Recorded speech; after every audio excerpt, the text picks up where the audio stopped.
Hi,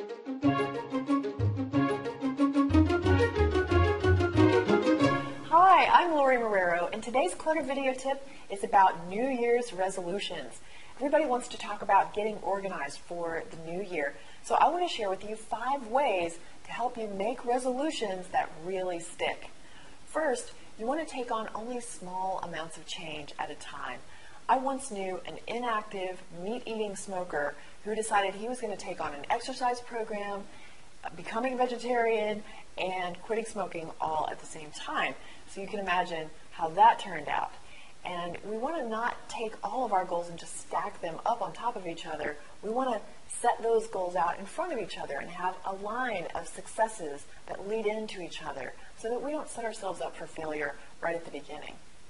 Secondly, you don't want to fall into the trap of all or nothing thinking. This is when you have the idea that you're either going to do something completely perfectly all at once or you're not going to do it at all. It's the idea that you have to be completely on or completely off of a program of change. And the example that I love to give is that you think about a business chart that is showing growth. And the chart goes upward over time, but you see the zigs and the zags that happen along the way. You've got to expect those zigs and zags, know that they're going to happen, give yourself permission for them, and just continue on the right track so that you continuously improve over time. Next, you want to think about being realistic in terms of setting a standard that's right for you. You don't want to compare yourself or your home to photos that you see in a magazine or the way that celebrities live on TV, or even comparing yourself to a friend or your mother-in-law. You want to have a definition of organizing that makes sense for you, that you can follow, and that you can be successful with. Next, any goal that you set, you want to make sure that you connect with a very strong and compelling reason why. When you have those zigs and those zags, you're going to need something to keep your motivation up when it wavers. And that reason why can give you energy and help keep you going. For example, you might want to spend more time with your friends and family.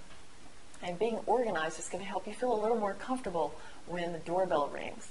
So when it gets difficult and you are wading through all of those piles of things to donate and things to sell, and you feel a little overwhelmed, you can reconnect to that strong feeling of wanting to spend that time with your friends and family and knowing how great it's going to feel when the doorbell rings and you're not embarrassed. And that leads me to my last point, and that is getting support.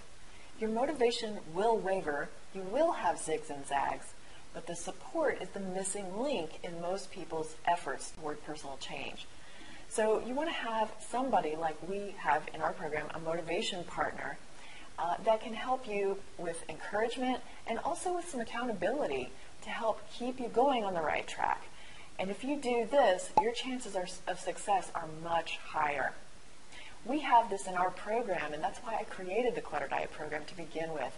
I know that it takes education, motivation, and support to make any kind of personal change, and we'd love to help you get organized for the new year.